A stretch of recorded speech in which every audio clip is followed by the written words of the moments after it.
the state of our roads. Of course, we do have a report about that. Those of you who across the country generally, but this we did catch in Lagos in some of the major roads that are just needing one or two things. Well, you get to see a lot of issues raised in this report, and we'll take it from there.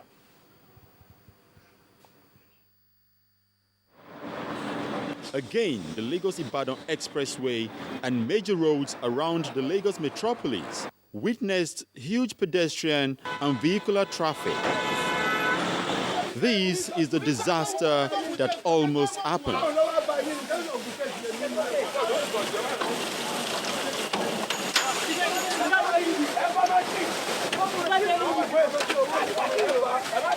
And behind me is a 33,000-litre tanker which is currently spilling its content.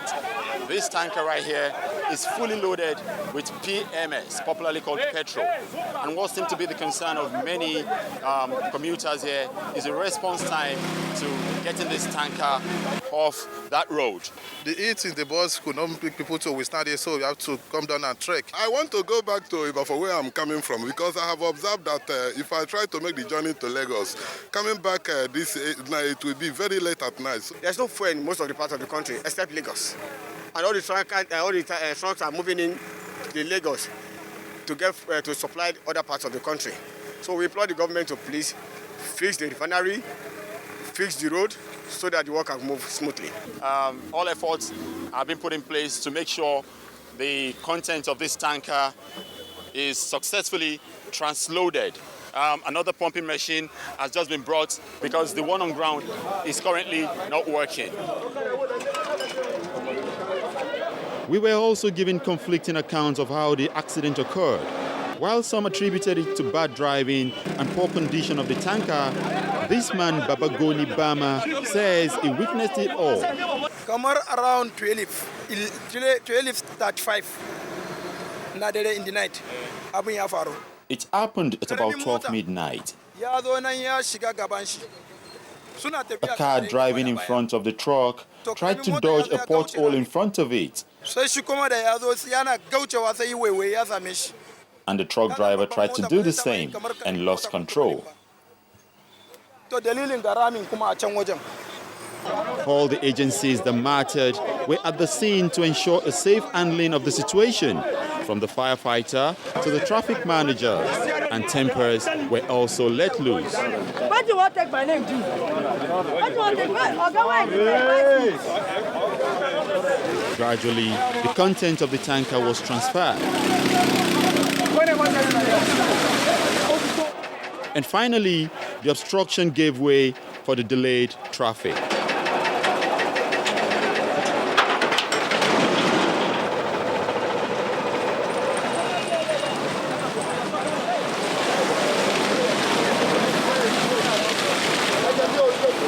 I bet you'll agree with me that that was a huge disaster just averted.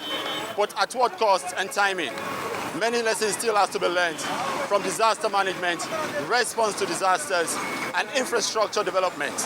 From the beggar axis of the Lagos-Ibadan Expressway, I am Henry Ogunjimi, reporting for Channels Television News.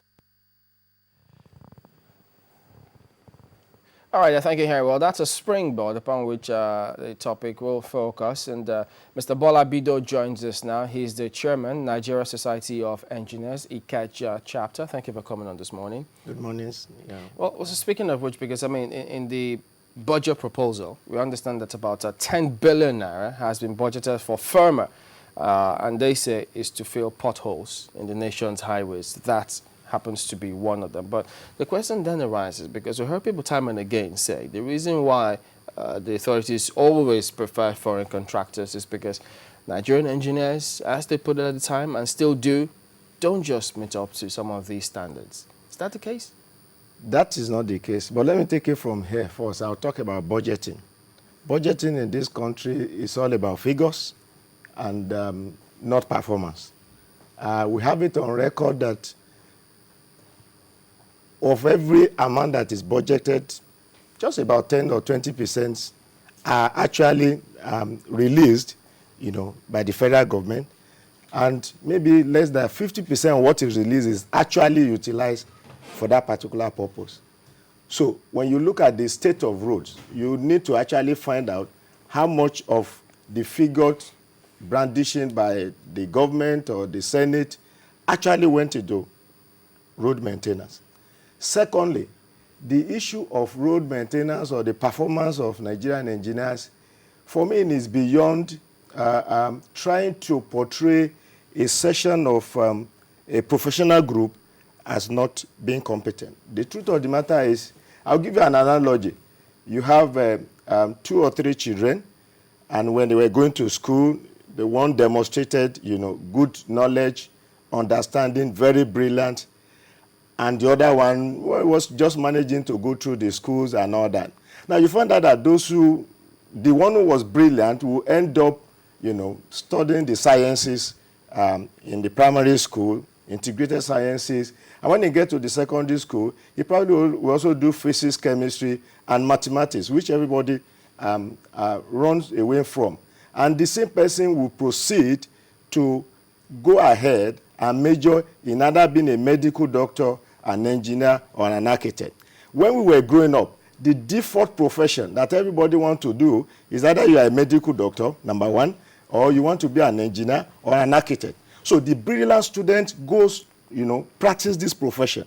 For me, it's an irony that after we left school, after graduating, suddenly this crop of brilliant students becomes nothing. They no longer know anything. And then you have the accountants, when we're in school, cannot match us one-on-one in terms of academics, telling whatever, I'm not using the accountant as a case study here, but other professions coming out to say Nigerian engineers are not competent. I think it's an irony. Nigerian engineers are competent, they are brilliant, and let me also say that if you're talking about Nigerian infrastructural development, it goes beyond the engineers. It goes beyond a particular group of profession.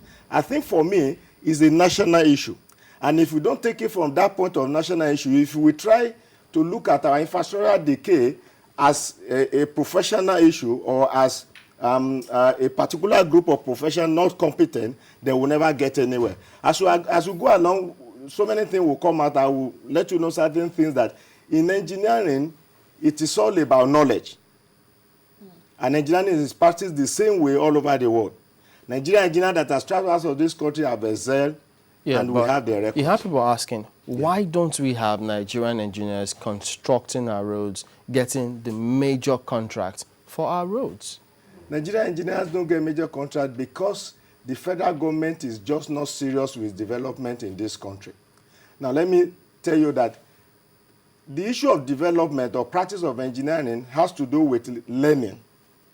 In engineering, you don't just jump into it. A fresh engineering graduate cannot come out and tell you he's going to construct road. There's always a learning curve. There's also the need for federal government support to Nigerian engineers. I'll give you an example. Nigerian Society of Engineers, over the years, has asked the federal government to set up what we call construction banks that can assist Nigerian engineers in taking up major projects. Because you really need huge capital to do some of these heavy roads and bridges that you talk about. And when there's no backing from government, where do you want to get the finances? Where do you want to get the money to hire the equipment that at times you go to site, you are not able to work due to whatever reason, and you continue to accumulate funds and money. Now, what is done all over the world is this. Every country, their government backs their development. Today, China is making it. Why? Because the government is solidly behind every company that leaves China or that is working or that belongs to China. And recently, you had a story of espionage. They did a study in the U.S. recently that they said when they discovered that China's, as part of their expansion, they're also doing espionage. They come in with a company and then they also do whatever. That means that they had their government backing. And there's always a learning process. China didn't get there overnight.